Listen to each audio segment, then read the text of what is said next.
आज हम एक ऐसे विचार पर बात करने वाले हैं जो सुनने में शायद थोड़ा अजीब लगे, लेकिन है बहुत शक्तिशाली। अच्छा। विचार ये है कि लोग आपकी जिंदगी बर्बाद नहीं करते, बल्कि उनकी मंजूरी की आपकी जरूरत करती है। ये तो काफी सीधी और मतलब गहरी बात है। अक्सर हम दोष दूसरों पर ही डालते हैं। बिल्कुल, और ये आइडिया आता है किताब से, the Regina George mindset. Regina George, वो मीन गर्ल्स वाली। हाँ, वही। और इससे पहले कि कोई ये सोचे कि इसका मतलब ये चालाक बनना है, तो नहीं, ऐसा बिल्कुल नहीं है। असल में मुझे लगता है बात उसकी ठीक उल्टी है। सही कहा।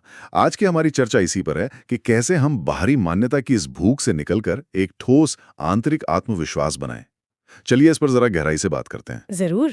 तो किताब का एक मुख्य तर्क ये है कि अगर आप अपनी पहचान खुद नहीं बनाते, तो दुनिया आपके लिए ये काम कर देगी। हाँ, और वो पहचान अक्सर आपके हक में नहीं होती। यही वजह है कि कई बार लोग खुद को छोटा महसूस करते हैं, या दूसरों को खुश करने के लिए अपने ही उसूलों से समझौता कर लेते हैं। यहाँ पर जो मनोविज्ञान काम कर रहा है वो बहुत दिलचस्प है। स्रोत बताते हैं कि रेजिना जॉर्ज जैसे लोग असल में हमारे आसपास ही होते हैं। दफ्तरों में, दोस्तों में। हाँ, दफ्तरों में, दोस्तों के बीच, यहाँ तक कि परिवारों में भी। ये लोग मंजूरी, ध्यान और हैसियत के खेल में मतलब माहिर होते हैं। अच्छा।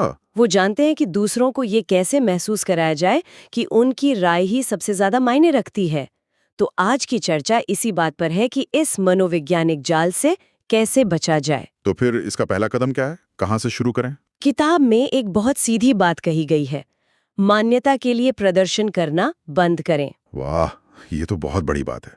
मतलब आपकी कीमत इस पर निर्भर नहीं करती कि कितने लोग आपकी तस्वीरों को पसंद करते हैं या आपके फैसलों से सहमत हैं। बिल्कुल। और ये एक बहुत बड़ा मानसिक बदलाव है।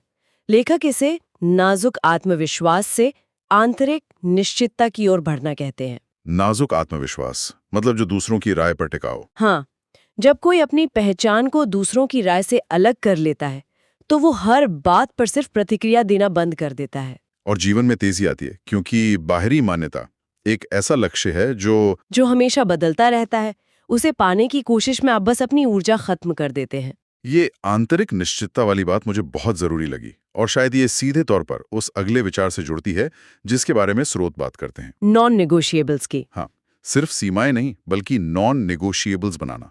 इन दोनों में क्या फर्क है? ये एक बहुत शक्तिशाली अंतर है।